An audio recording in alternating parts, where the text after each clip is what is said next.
Halo teman-teman sekalian, pada kali ini saya akan membahas topik yang sangat menarik, yaitu lepas daripada kecanduan makanan nikmat. Ini perlu dibahas karena salah satu program kita adalah membantu pasien-pasien kita untuk mengubah pola hidupnya. Dan pola hidup yang paling penting adalah mengubah diet mereka. Maka itu saya rasa sebelum YouTube selanjutnya, kalian harus mempelajari rahasia bagaimana lepas dari kecanduan makanan nikmat. Supaya selanjutnya kita bisa mengikuti program yang sesungguhnya. Nah, makanan nikmat, apakah ini menjadi bagian berkat atau anugerah dari Tuhan? Ya, apakah sebetulnya kita ini sebagai manusia diciptakan buat makan tumbuh-tumbuhan atau binatang? Ya, nah kita tahu di kitab Kejadian yang dipercayai oleh orang Kristen, sebelum kejatuhan manusia di Taman Firdaus, makanan mereka sesungguhnya adalah tumbuh-tumbuhan dan buah-buahan. Nah, kita bisa lihat gambar di sini, ya. Ada pengkategorian makhluk-makhluk hidup itu berdasarkan makanannya dibedakan menjadi karnivora, omnivora, herbivora, frugivora, dan manusia. Ya, jadi kita lihat mana nih yang paling mirip kita ini dengan karnivora, omnivora, herbivora, atau frugivora. Ya. Nah, kalau kita lihat secara detail di sini, ya, yang menjadi makanan daripada karnivora contohnya, ini contohnya binatang-binatang buas seperti singa, serigala, ya, harimau.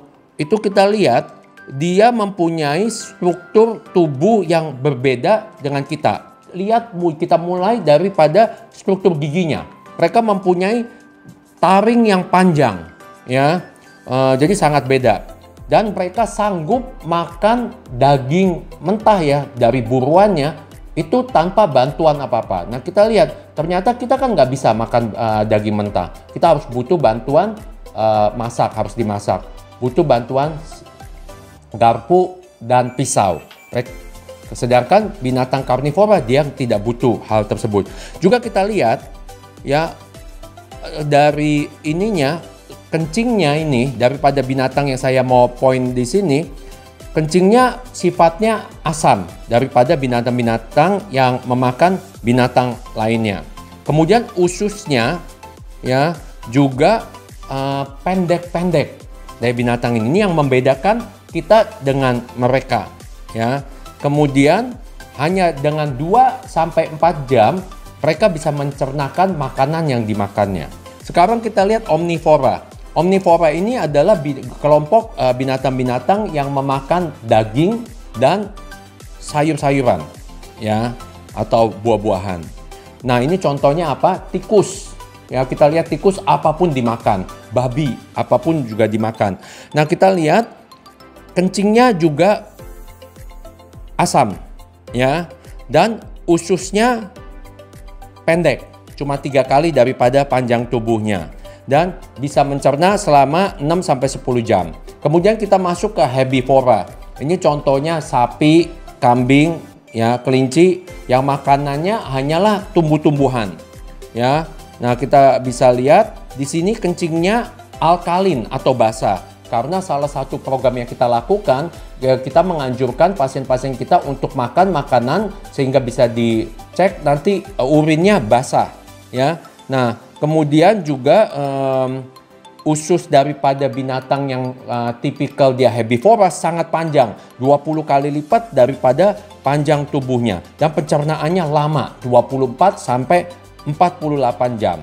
Nah, frugivora ini apa? Binatang contohnya adalah kera, ya, atau orang utan. Nah, dia makannya apa? Makannya adalah buah-buahan, sayur-sayuran, dan kacang, ya. Nah, kita lihat urinnya itu basah, ya, dan kita lihat struktur giginya dibandingkan dengan karnivora, struktur giginya mempunyai taring yang kecil dibandingkan dengan karnivora, ya. Dan juga ususnya hanya 9 kali dari panjang tubuhnya. Dibandingkan dengan herbivora jauh lebih pendek tapi lebih panjang daripada karnivora. Dan melakukan pencernaannya ya itu akan sempurna setelah 12 sampai 18 jam. Nah, kalau kita lihat, kita itu masuk paling mirip dengan jenis yang mana? Yaitu frugivora. Ya. Jadi yang harusnya menjadi makanan kita adalah buah-buahan, sayur-sayuran, dan kacang. Ya. Juga harusnya urin kita itu sifatnya basah. Nah, kita lihat banyak sekali orang-orang yang makannya daging-daging. Ya, nah akhirnya pas diperiksa urinnya sifatnya asam, harusnya sifat urinnya basah. Ya, nah kita lihat juga bahwa kita punya pencernaan mirip dengan frugivora, 12 sampai 18 jam akan selesai. Nah kemudian kita mempelajari orang-orang yang hidup di blue zones. Orang-orang yang hidup di blue zone ini orang-orang yang umurnya bisa mencapai 100 sampai 120 tahun, ya, dan mereka terkenal sehat. Mereka tidak mengenal adanya penyakit jantung, sumbatan jantung, atau stroke, atau penyakit kanker, atau autoimun, diabetes, darah tinggi. Mereka tidak mengenal adanya penyakit-penyakit kronis. Nah, kita ingin mengetahui rahasia daripada makanan orang-orang yang hidup di blue zones itu apa sih? Ya, nah kita lihat contohnya Loma Linda. Loma Linda di California itu adalah perkumpulan orang-orang Adventist. Ya, dia makannya apa? Kemudian di Costa Rica ada namanya Nico Fa, kemudian Sardinia di Italia, Ikaria di Greek, dan Okinawa di Jepang. Ternyata setelah kita pelajarin, makanan mereka adalah plant-based diet. Ya, 95% dari makanan yang mereka makan adalah sayur-sayuran, buah-buahan, biji-bijian, dan legumes. Legumes ini seperti kacang-kacangan, seperti kacang polong, kacang hijau, kacang merah, kemudian lentils, seperti itu ya. Jadi kita bisa pelajarin sesuatu di situ. Kenapa mereka begitu sehat? Nah, sekarang argumentasinya, kalau makanan ini betul-betul merupakan berkat dan anugerah dari Tuhan, lantas kenapa? Ya, ini penting sekali. Penelitian menunjukkan makanan yang enak ini, ya seperti contohnya makanan-makanan yang tinggi karbohidrat. Ya, siapa yang nggak tahu bahwa nasi goreng begitu enak, ya bakmi goreng. Ya, jadi makanan-makanan yang disebut refined carbohydrate, saya pernah sebutkan itu nasi, mie, kue tiaw, ya, bihun, roti, itu semuanya makanan yang disebut tinggi refined carbohydrate dan rasanya nikmat. Kemudian gula, makanan yang manis, ya, minum-minuman yang manis itu juga nikmat. Segala makanan yang basicnya binatang, termasuk ikan, itu makanan yang nikmat. Yang makanannya tinggi lemak, makanan yang banyak minyak, termasuk telur, susu, gorengan, dan makanan yang asin. Kenapa menyebabkan penyakit kronis seperti penyakit jantung koroner, seperti darah tinggi, ya, obesitas, diabetes, stroke, kerusakan ginjal, kerusakan liver, autoimun, kanker, dan sebagainya. Ini saja sudah membuktikan, saya yakin makanan nikmat ini bukanlah bagian daripada berkat atau anugerah Tuhan. Kenapa saya sebut sebagai kecanduan? Definisi dari kecanduan adalah melakukan hal yang berulang-ulang sehingga menjadi kebiasaan, tetapi ujungnya atau akhirnya merugikan orang yang melakukannya, baik merugikan tubuhnya, atau merugikan pikirannya, atau merugikan spiritualnya. Jadi kalau kita lihat, makanan nikmat sudah termasuk dalam kecanduan, sebab akhirnya jangka panjangnya akan merugikan orang yang memakannya. Jadi di situ saya simpulkan bahwa pasien-pasien yang mempunyai kebiasaan makan makanan yang nikmat ini perlu ditolong. Ya, ini bukan sesuatu hal yang enteng. Bahkan di Amerika mereka sebagian dirujuk kepada ahli jiwa karena perlu dibetulkan pola pikirnya. Karena ini nanti saya jelaskan kenapa begitu kuat ikatannya suatu makanan nikmat pada orang-orang yang melakukannya. Nah, kemudian kita lihat penelitian juga menunjukkan makanan yang sehat dan benar, yaitu sayur-sayuran, buah-buahan, kacang-kacangan, kacang, biji-bijian, dan rempah-rempah, itu bukan saja ya bagus untuk tubuh kita, bahkan bisa menyembuhkan. Nah, kita harus mengetahui yang disebut prinsip bisnis atau ekonomi. Sayur-sayuran dibandingkan dengan binatang dan produknya. Kira-kira jualan yang mana yang lebih mudah dan menguntungkan? Kita tahu ya, setelah kita punya program ini, ternyata bahan sayur-sayuran kalau kita simpannya harus di tempat khusus karena tidak tahan lama, tidak sebanding dengan makanan yang basicnya binatang bisa disimpan sampai berminggu-minggu, berbulan-bulan. Yang saya ketahui sayuran misalnya disimpan di lemari es yang kita sebut sebagai chiller itu hanya bertahan paling banter 1 minggu. Ya. Nah, udah gitu kita lihat jualannya mana yang lebih mudah dan menguntungkan. Karena mayoritas dari orang yang ada di bumi ini mau makanan yang nikmat. Jadi jelas lebih baik jualan makanan yang nikmat daripada makanan yang sehat. Nah, kita lihat makanan-makanan yang paling mahal ya seperti yang saya gambarkan di sini yang dijual di mana-mana ya, ada makanan yang sampai puluhan bahkan ratusan juta, itu basicnya dibuat dari apa? Bukan dari makanan yang sehat, bukan dari tumbuh-tumbuhan atau buah-buahan, tetapi dari binatang. Ya, saya pernah dengar ada orang jual burger, satu hamburgernya harganya bisa sampai 5 sampai 10 juta. Itu kan basicnya adalah makanan yang berbasicnya binatang dan tidak sehat ya. Hamburger itu terdiri daripada binatang, entah itu sapi atau babi, dan juga dibungkus dalam roti ya, ditambah keju, ditambah telur dan segalanya. Yang semuanya sifatnya tidak sehat. Nah, kemudian kalau kita lihat di gambar ini, laporan mengenai makanan-makanan yang terkenal nikmat, selalu kita lihat basicnya apa yang ditampilkan adalah makanan binatang-binatang. Ya, yang unik-unik itu adalah makanan yang basicnya binatang-binatang. Nah, maka itu kalau orang mau cari bisnis yang menguntungkan untuk demi ekonomi yang lebih besar, maka manusia lebih cenderung menciptakan industri makanan yang basicnya binatang. Prinsipnya yang penting enak.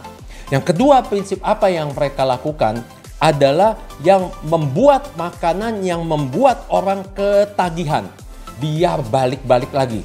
Ya, itu prinsip dagang. Ya, kita bisa mengerti.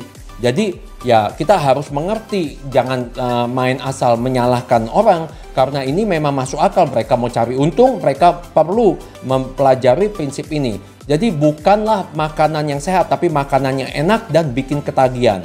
Kemudian juga kalau bisa makanan yang disimpan bisa bertahan lama. Ya harus yang awet.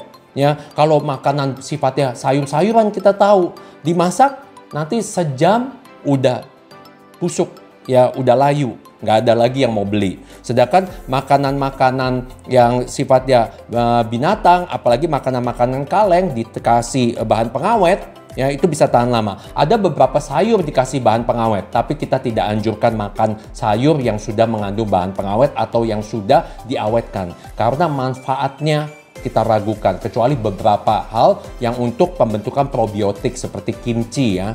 Nah, itu memang bisa dimakan karena memang didesain untuk membentuk probiotik di usus kita. Ya. Jadi yang penting dari prinsip ekonomi adalah makanan itu enak, bikin ketagihan dan untungnya besar. ya, maka itu dibuatlah restoran-restoran yang isinya makanan-makanan nikmat. Fast food, ya, orang nggak mau terlalu sibuk, ya, pokoknya bisa beli, ya, karena waktunya sedikit. Kalau kita harus makan makanan sehat, kita banyak makanan yang harus kita siapkan sendiri dan itu menghabiskan waktu. Tapi kalau untuk sehat memang kita harus konsentrasi, kita harus menggunakan waktu kita dengan bijaksana, ya, jangan main asal masuk apa yang kita rasa nikmat, ya. Kemudian juga terbentuk bisnis, ya, show selebritis, ya, ada chef selebriti. Kita lihat apa yang mereka makan, apa yang mereka anjurkan, mereka masak apa, ya, makanan yang basicnya enak, nikmat dan bikin orang ketagihan. Kemudian majalah-majalah, TV semuanya menjual makanan yang sifatnya nikmat, ya. Nah, kemudian naluri daripada setiap manusia adalah ingin mendapatkan pleasure, ya, kesenangan dan menghindari sakit atau pain. Nah, dari penelitian ternyata makanan enak ini melepaskan zat-zat di otak yang membuat orang menjadi senang, ya, membuat emosi mereda. Maka itu masuk akal. Banyak sekali orang-orang yang emosinya dikontrol dengan memakan. Ya, kita ingat penyanyi Elvis Presley sebelum akhir hidupnya menjadi obes, super obes, dengan tiap hari mengkonsumsi makanan-makanan yang tidak sehat namun nikmat. Jadi makanan yang nikmat nih bisa digunakan, disalahgunakan untuk pelepasan daripada kekesalan, pelepasan dari marah, pelepasan dari emosi-emosi negatif, ya. Nah, akhirnya masuk ke stadium yang disebut ketagihan. Jadi kalau makanan itu, ya, nikmat, melepaskan zat-zat tertentu di otak kita, apapun kenikmatan melepaskan zat-zat tertentu, akhirnya membuat manusianya menjadi ketagihan. Tidak beda dengan orang yang kecanduan alkohol, orang yang kecanduan ekstasi, orang yang kecanduan narkoba, orang yang kecanduan seks. Pokoknya semua kecanduan itu basicnya adalah merasa kenikmatan sesaat. Habis itu baru nyesal, ya, karena akibat yang didapat daripada kecanduan tersebut.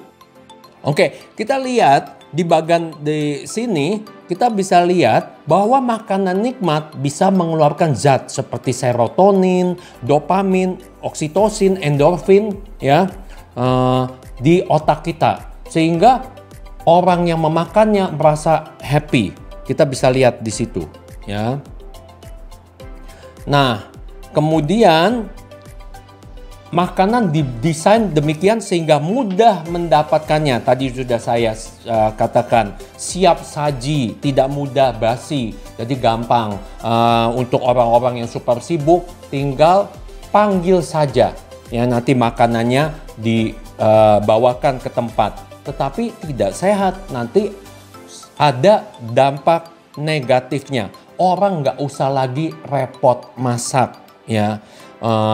Kita anjurkan makanan-makanan yang dalam program kita itu, saya rasa tidak begitu sulit, hanya kebiasaan saja. Ya, kita perlu melatih kebiasaan untuk hidup sehat. Seperti sikat gigi. Waktu kita kecil disuruh sikat gigi, pasti kita reluctant, ya. Kita disuruh cuci kaki oleh ibu kita sangat menentang karena kita nggak ngerti manfaatnya apa, ya. Nah, jadi kita harus belajar ini untuk sehat. Kita nggak bisa tidak mau mengeluarkan usaha sama sekali. Mau gampang saja, itu nggak bisa. Bahkan tak usah repot cara makannya. Ini kadang-kadang ada penelitian menunjukkan orang lebih suka makan burger daripada steak. Karena kenapa? Steak itu harus dikunyah. Ya, luar biasa, begitu malesnya orang mau menikmati, dia lebih baik beli burger daripada steak. Itu ada penelitiannya. Saya ingat, ya, kita kadang-kadang, ya, di program kita anjurin makan jagung, tapi harus betul-betul kita rebus atau kukus sendiri jagungnya. Kadang-kadang orangnya komplain ke saya, pasiennya, "Dok, capek dok kalau makan jagung dok, gigi saya capek." Tuh, lihat, orang mencari yang gampang-gampang, nggak mau yang susah. Kemudian makanan-makanan nikmat ini untuk sebagai sumber bisnis dan ekonomi dikemas yang mudah, ya. Ditambahkan sesuatu selain sebagai pengawet juga membuat rasanya lebih lezat lagi, lebih gurih lagi. Dikasih garam, dikasih oil ya, dikasih mentega, dikasih gula.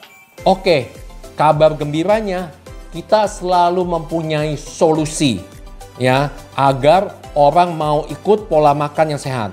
Ya, keberhasilannya lumayan tinggi. Ya, kita lihat 50% dari pasien-pasien yang sudah datang ke saya rekrut dan mereka setuju sampai hari ini mereka ikut dengan pola hidup yang sehat yang kita buat. Nah, COVID-19 merupakan titik awal yang baik untuk merubah pola hidup seseorang. Jadi ini segi positifnya daripada COVID-19. Kita harus optimistik, nggak boleh pesimistik. Nah, kita tahu semua dalam hidup ini motivasi semakin kuat, maka orang semakin akan melakukannya. Ya.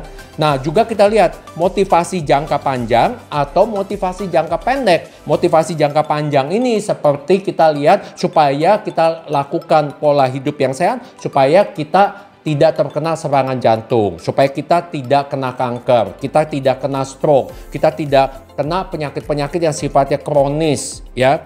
Motivasi jangka pendek, ya kita supaya dengan ikut pola hidup ini, kita jangan sampai kena corona atau COVID-19. Itu motivasi yang super kuat. Karena dengan kejadian COVID-19 ini, banyak sekali pasien-pasien saya yang bersedia merubah pola hidupnya.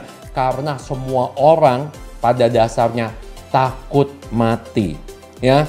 Nah, kita lihat dampak negatifnya makin besar, maka misalnya efek kematiannya tinggi seperti COVID ini, maka orang makin mau ikut, ya. Jadi kita harus kasih tahu benar-benar kepada orang-orang yang kita kasihi bahwa COVID-19 ini bukanlah final, ya, bukannya sesuatu death sentence. Jadi bukan menyebabkan hukuman mati, masih ada jalan, ya.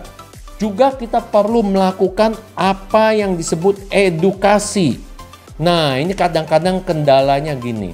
Berapa banyak dokter kita, ya termasuk dokter di luar negeri ini sudah diakui, tidak pernah menerima edukasi soal makanan selama kuliah, termasuk saya. Soalnya dulu juga saya tidak tahu soal pentingnya mengubah pola hidup ini. Ya, selama kuliah saya tidak pernah dapat, termasuk waktu saya kuliah di Australia, dididik sebagai ahli internis dan ahli jantung. Saya tidak pernah diajari pentingnya makanan ini. Selalu kita rujuk ke ahli gizi. Ya, kita mau cari jalan pintas saja. Karena waktu yang harus kita gunakan untuk menjelaskan kepada pasien mengenai makanan, wah bisa panjang. Ya. Nah, kemudian juga kita bermasalah di sini. Kalau dokternya juga nggak tahu makanan yang sehat ini apa sebenarnya, ya, bagaimana kita bisa ngasih tahu pasiennya? Orang kita sendiri sebagai dokter tidak tahu. Ya. Nah, kemudian kalau di luar negeri, konsultasi mengenai makanan ini diganti oleh asuransi. Tapi kalau di kita tidak diganti. Jadi banyak dokter yang keberatan seandainya dokternya tahu juga mengenai rahasia makanan-makanan yang benar ini, belum tentu dia mau menggunakan waktunya untuk digunakan untuk pasiennya. Karena tidak ada penggantian dari asuransi. Demikian juga dengan suplemen-suplemen, sayangnya tidak diganti oleh asuransi. Padahal beberapa pasien sangat membutuhkan seperti vitamin D. Vitamin D itu untuk meningkatkan daya tahan tubuh. Apalagi dalam wabah COVID-19 ini perlu sekali vitamin D, tetapi nggak diganti sama asuransinya. Beberapa asuransi menolak mengganti vitamin D, C, A, B, dan sebagainya. Apalagi trace element seperti zinc, copper, ya selenium, nggak ada yang mau ganti, pasiennya harus beli sendiri. Itu merupakan kendala juga, ya. Nah, follow up juga panjang pengalaman saya. Kita melakukan apa yang disebut WhatsApp group. Jadi kita bimbing pasien-pasien yang sudah mau ikut pola hidup yang benar, ya diet-dietnya dia. Kita masukin dalam WhatsApp group. Di WhatsApp group kita bisa bahas makanannya apa, tiap hari diingatkan dan saling menguatkan. Juga kedepannya kita akan mengadakan website dan tentunya pengajaran dari YouTube seperti ini. Ya apalagi ini kan zamannya online ya. Sekarang dokter lebih banyak dianjurkan untuk berpraktek online. Jadi ini kesempatan bagi kita untuk mengedukasi pasien-pasien kita supaya pola hidupnya ke depan lebih sehat lagi. Ya, juga perlu merubah filosofi dari tujuan hidup dan kebahagiaan yang sejati. Apa yang saya maksud dengan mengubah filosofi tujuan hidup dan kebahagiaan yang sejati? Ya, banyak orang yang beranggapan kita ini hidup untuk mencari makanan nikmat. Ya, kita bukannya kita menjadi hidup untuk makan, bukan makan untuk hidup. Ya, makan untuk hidup yang sehat. Nah, jadi filosofi tujuan hidup dan kebahagiaan yang sejatinya harus kita ubah. Banyak orang yang menganggap, oh makanan itu kebahagiaan dok. Ya, saya rasa tidak benar. Kita harus ubah pola semacam ini. Ya, kemudian juga kita harus lakukan desensitisasi dari indera kecap kita. Harus dibiasakan. Jadi kita harus mulai, nggak boleh nunggu. Jadi kita harus mulai, kita ubah dengan plant-based diet ini sehingga indera kecapnya berubah. Ya, saya ingat dulu setiap kali saya makan buah-buahan, saya merasa buah-buah itu kurang manis. Karena saya kebanyakan makan kue-kue manis dan makanan-makanan yang tidak sehat. Nah, setelah saya mengikuti pola hidup yang benar ini, sekarang semuanya terasa nikmat. Ya, kita makan jambu air terasa manis. Kita makan apel terasa manis. Semua enak, ya. Jadi yang diciptakan Tuhan itu buah-buahan dan sayur-sayuran terasa enak sebetulnya.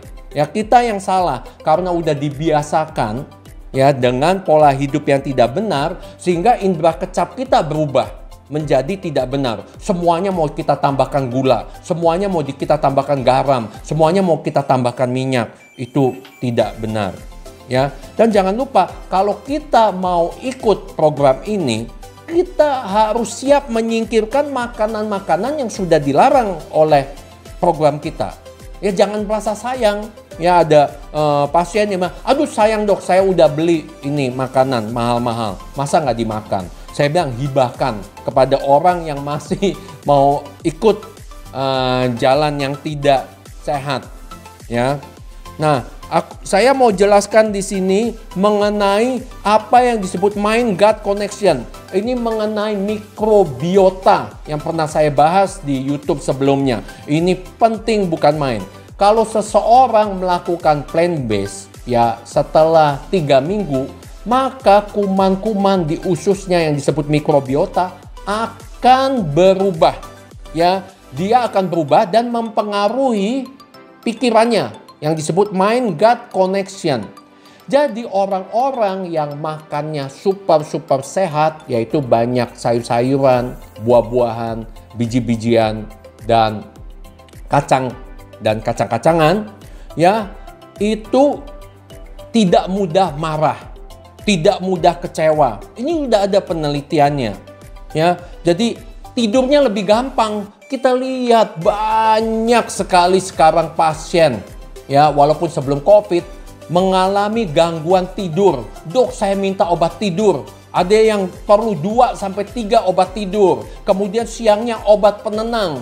Kenapa? Karena mereka tidak mengatur makanannya. Ini mind-gut connection. Dia harus diubah mikrobiota ususnya. Minimal 21 hari. Semua ahli-ahli motivasi tahu butuh waktu 21 hari untuk mengubah sifat tabiat seseorang. Nah, kalau kita lihat mind-gut connection ini penting sekali. Kalau kita bisa mengubah emosi seseorang menjadi tidak jahat, ya, yaitu marah, kecewa, iri hati, atau apapun juga, maka kita akan berhasil menurunkan angka kejahatan. Ya, kita tahu kalau banyak orang yang tidak marah, tidak terjadi perkelahian, angka kejahatan turun dong. Jadi angka kejahatan ini penting sekali. Kemudian orang yang sakit jiwa, angkanya turun juga. Di luar negeri sudah jelas makanan-makanan tidak sehat ini membuat begitu banyak termasuk anak-anak muda mempunyai kelainan psikiatrik. Ya, ada yang sakit macam-macam, yang ada yang depresi, ya. Nah, itu semuanya bisa dicegah dengan mengubah makanan, ya. Penggunaan obat-obatan terlarang yang karena intinya awalnya dari makan makanan yang tidak sehat ini sampai akhirnya orangnya menggunakan obat-obatan terlarang sebagai pelarian.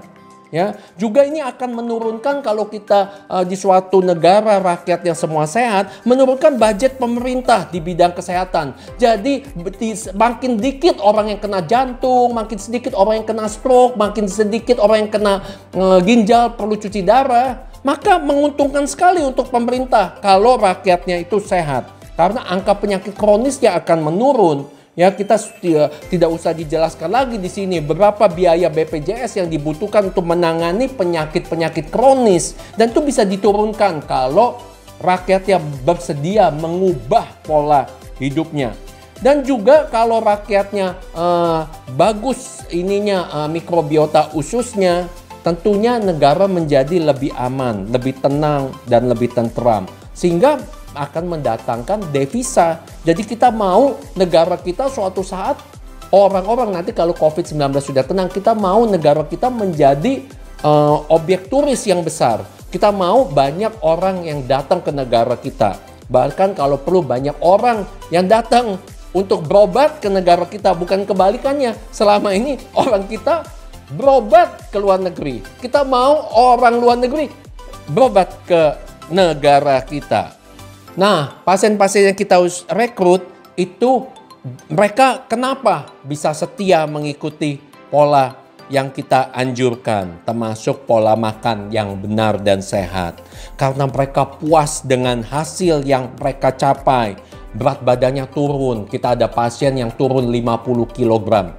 Ya, dalam 1 tahun. Turun tapi sehat. Ya, kita nggak menganjurkan. Banyak sekali diet-diet yang beredar bisa menurunkan berat badan tapi tidak sehat. Kita turun tapi sehat. Kemudian gula darahnya terkontrol atau turun. Banyak yang lepas dari penggunaan insulin atau menggunakan obat-obatan. Kemudian juga sumbatan jantungnya mengecil bahkan hilang. Darah tingginya terkontrol dan sebagainya dan sebagainya. Banyak yang mempunyai penyakit autoimunnya sembuh. Ya, banyak yang kena kanker, terutama stadiumnya masih dini, dengan bekerja sama dengan pusat kankernya, melakukan program kita, itu kankernya tidak tumbuh-tumbuh, ya, menjadi bagus, ya. Nah, kemudian juga perlu support dari keluarganya, ya. Kita banyak pasien yang tertolong karena istrinya mau mengikuti pola yang kita anjuri, ya. Jadi penting sekali karena kadang-kadang sebagai suami dia hanya makan apa yang disiapkan di meja oleh istrinya. Jadi istrinya juga kita berikan edukasi, kita rekrut juga. Supaya semua sekeluarga bisa lepas dari kecanduan makanan enak. Dan juga perlu testimoni kesaksian pasien-pasien yang telah berhasil. Itu sering kita sebarkan kepada pasien lainnya. Dan juga publikasi. Nah, kita lihat di bagan di sini, ya, makanan yang lezat menimbulkan kenikmatan yang sifatnya hanya sementara, ya. Kemudian menimbulkan penyakit, ya. Tetapi pasien-pasien yang tidak sadar ketika mereka sudah sakit, ya. Ini kan awalnya mereka bisa datang ke saya karena mereka sakit. Mereka terkena sumbatan jantung, mereka terkena penyakit kolesterol, mereka terkena kencing manis, mereka terkena darah tinggi, mereka terkena semua penyakit-penyakit kronis ini yang dasarnya adalah inflamasi, ya. Nah, sebagian dari pasien-pasien ini Karena tadi saya katakan makanan yang lezat itu menimbulkan kenikmatan, mereka tidak bisa memutuskan. Mereka balik lagi. Mereka melakukan pelarian atau kebahagiaan semu dengan lari lagi ke makanan yang lezat. Ya, nanti tambah buruk lagi, penyakitnya tambah banyak. Saya sudah katakan sebelumnya, pada waktu masa PSBB ini harusnya orang-orang menyiapkan dirinya supaya daya tahan tubuhnya menjadi sedemikian prima sehingga ketika PSBB-nya diangkat mereka menjadi kebal terhadap corona. Atau kalau mereka kena corona, gejalanya hanya seperti flu biasa. Tapi ini tidak. Banyak sekali orang yang duduk di rumah tidak mengetahui rahasia bagaimana menjaga tubuh mereka, meningkatkan daya tahan tubuh. Mereka malahan menjadi gemuk. Ya, bertambah beratnya 10 kilo. Jadi keadaannya lebih buruk. Oleh sebab itu, kita lakukan YouTube ini untuk memberikan pendidikan. Ya, supaya mereka-mereka yang masih ada waktu ini di sisa PSBB ini melakukan banting setir, ubah pola hidupnya. Ya, jadi jangan malahan PSBB berat badannya bertambah, gula darahnya tambah buruk. Kemudian pikiran begitu banyak sampai memerlukan obat tidur, sampai memerlukan obat penenang. Itu jahat sekali karena tidak membantu dari tubuh kita untuk melakukan perlawanan terhadap corona ketika PSBB sudah dilepas. Nah, kita lihat kalau kita sudah punya penyakit, ya harusnya kita bagaimana kita sadar, ya. Pertama kita harus menyesal dulu. Menyesal kenapa kita sampai jatuh sakit gara-gara makanan ini. Setelah menyesal, maka timbul kesadaran dan pertobatan. Nah, di sini fungsi dokter sangat penting saya lingkari di sini. Dokter harus memberikan pengetahuan dan edukasi terhadap pasien-pasiennya. Dokternya harus caring dan penuh kasih sama pasien-pasiennya. Ya, jadi dia harus peduli agar pasiennya sembuh. Ya, bukan saja penyakitnya terkontrol, tapi kita mau pasiennya itu sembuh. Tentunya tadi saya katakan butuh kesabaran. Karena menjelaskan soal makanan buat pasien-pasien menghabiskan demikian banyak waktu. Ya, nah perlu dedikasi daripada dokternya.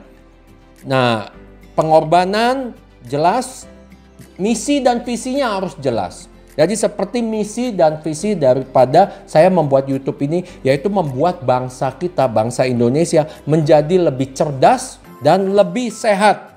Nah, kalau pasiennya sudah menyesal, kemudian timbul kesadaran dan pertobatan, dia butuh 21 hari. Ya, nah baru mereka mau menjalankan makanan yang sehat, yang kita sebut plant-based diet. Baru mereka mengalami kesembuhan dan kebahagiaan yang sejati. Kita ada pasien yang seorang oma-oma umurnya 70. Selama ini yang dipikirkan oleh oma ini bagaimana mendapat makanan yang sehat, makanan yang nikmat. Ya, suka dikasih sama cucu-cucunya makanan import ya dari luar negeri. Nah, setelah oma ini kita bimbing, akhirnya oma ini sadar. Dia menyesal karena dia udah sakit kencing manis, dia darah tinggi dan jantungnya tersumbat. Akhirnya oma itu sadar dan mau ikut program kita plant-based diet. Kebahagiaannya berubah dari yang biasanya makan makanan yang nikmat, berubah. Sekarang dia bilang, saya sudah mengetahui tujuan hidup saya, dokter. Saya sekarang banyak mengunjungi yatim piatu. Saya mau melayani yatim piatu. Saya mau melayani orang-orang jompo. Nah, betapa indahnya. Jadi kita lihat, saya rasa itu gabungan. Selain pengetahuan yang kita berikan, tadi saya katakan mind-gut connection. Mikrobiota dari usus bisa mengubah ya pola pikir seseorang dan mengubah spiritual seseorang. Ini penting sekali. Jadi oma yang tadinya yang dipentingkan dalam hidupnya hanyalah makanan, dia berubah menjadi oma yang seperti malaikat, yang dia kerjanya mendatangi rumah-rumah jompo dan yatim piatu, bahkan menyuapi anak-anak yatim piatu. Sekarang saudara-saudara, solusi di masa mendatang gimana? Ya, saya harap akses terhadap plant-based yang sehat dan enak lebih banyak tersedia. Nanti juga akan ada online ya, jualnya betul-betul makanan yang sehat dan bisa gampang disiapkan dan dibeli oleh masyarakat ramai. Jadi juga saya banyak ngobrol dengan chef-chef yang cukup terkenal. Saya menghimbau mereka untuk terjun di bidang plant-based diet ini supaya kedepannya lebih banyak restoran dan catering yang menyiapkan makanan yang sehat.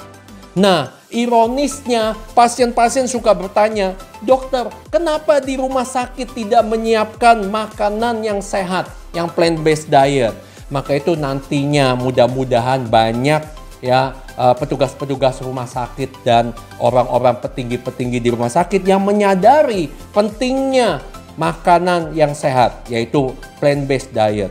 Kita tahu plant-based diet ini sekarang telah diakui bahkan oleh American College of Cardiology, perhimpunan kardiologi seluruh Amerika, dimasukkan dalam kurikulum.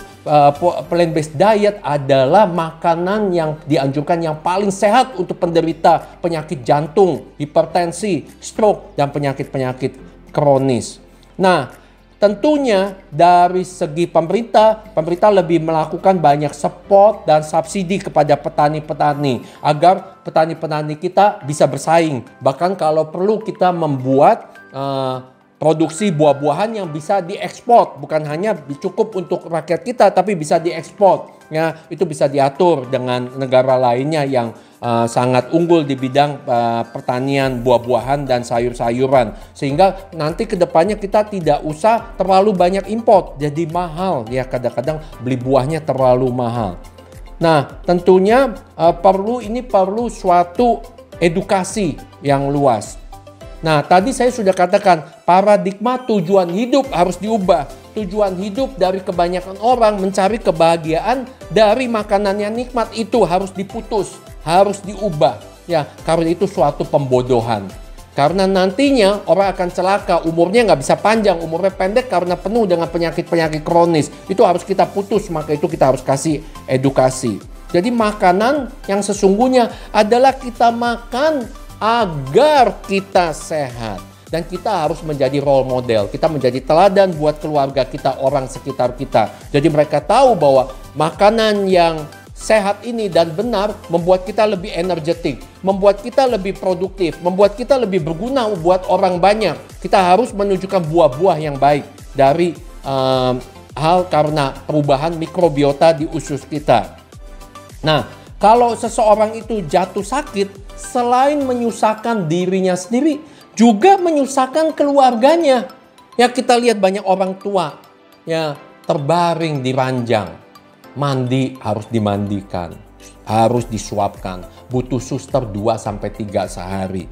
Kan kesian keluarganya juga, kesian pasiennya juga. Masa kita gara-gara makanan sampai menjadi seperti itu? Ya, maka itu harus kita ubah paradigma tujuan hidup yang benar ini. Nah, juga harus kita buat lebih banyak YouTube video klip yang menunjukkan inspirasional, yang merangsang orang untuk semangat mengubah hidupnya. Ya. Nah, seperti tadi saya katakan, moto dari kita adalah menciptakan masyarakat Indonesia yang lebih cerdas dan lebih sehat. Nah, ini renungan ya. Kalau orang sudah sakit, siapapun juga, kita tahu Steve Jobs pada akhir hidupnya terkena kanker. Apa sih yang mereka katakan sebelum kematian? Selalu yang ada adalah penyesalan. Penyesalan, kenapa saya sampai jatuh sakit? Karena kurang hati-hati. Ya, misalnya makan makanan yang tidak sehat sampai seseorang kena kencing manis. Nanti menyesal. Kalau sudah masuk rumah sakit, kakinya sudah diamputasi, ginjalnya sudah cuci darah, jantungnya sudah tersumbat, dipasang cincin, ya, di ICU, menyesal adanya. Ya, lebih baik menyesal daripada mencari makanan yang nikmat lagi dan siklus ini menjadi tidak diputus. Nah, jadi pada akhirnya saudara-saudara, ya, kita semua bertanggung jawab untuk menciptakan dunia yang lebih baik, dunia yang lebih sehat, dan masa depan yang lebih cerah.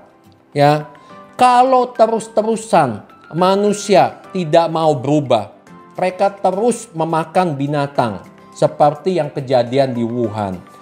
Kita dengar juga pasar itu sudah dibuka kembali dan banyak pasar-pasar yang mirip kayak Wuhan termasuk di negara kita. Jangan kaget saudara-saudara. Nanti bisa ada seri berikutnya, SARS-CoV-3. Yang sekarang kan SARS-CoV-2. Ya, nanti seri ketiga, SARS-CoV-4. Kemudian MERS seri kedua. H2N2 yaitu flu burung seri kedua, ketiga, keempat. Seterusnya. Ya, kita harus pikirkan ke sini. Sampai kapan ini mau diputus? Ya, kita bertanggung jawab semua atas hal ini. Nah, Marco Springman from Oxford Martin School's Future Food Program, jika dunia ini berubah ke plant-based, ya, maka greenhouse gas emisi dapat dikurangi 60%. Ini menyelamatkan banyak uang dunia. Dihitung-hitung sampai 10.000 triliun rupiah per tahunnya. Bukan uang yang kecil kalau orang berubah yang menjadi plant-based eater. Ya, Netherlands Environmental Assessment Agency. Dunia vegan akan mengurangi emisi karbon sebanyak 17%. Metan emission sebanyak 24%. Dan nitrous oxide emission 21% di tahun 2050. Dan jangan lupa bahaya global warming ini akan kejadian. Seperti di film-film yang sudah prediksikan bahwa sebelumnya jauh-jauh sebelum COVID ini terjadi sudah diprediksikan akan terjadi suatu wabah yang besar. Nah, ini kita lihat global warming nanti sangat mengerikan. Ya, ketika air naik, jadi bumi kita ketutup air. Itu sudah ada banyak film-filmnya juga. Jadi kita jangan kaget nanti akan terjadi juga kalau kita enggak mengambil ya sesuatu tindakan yang tepat. Mungkin tidak terjadi pada zaman kita, tapi bisa terjadi pada anak dan cucu kita. Jadi saudara-saudara, saya rasa cukup sekian ya. Video-video yang saya buat sifatnya adalah untuk mendidik. Ya, terutama pasien-pasien untuk menjadi lebih cerdas dan lebih sehat. Saya rasa akan sangat berguna. Mudah-mudahan pasien-pasien dan masyarakat umumnya bisa mengerti inti daripada yang saya bawakan.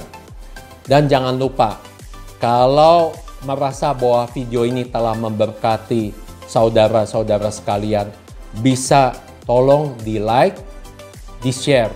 Dan untuk selanjutnya, untuk melihat video-video yang akan datang, saudara-saudara bisa mensubscribe. Terima kasih.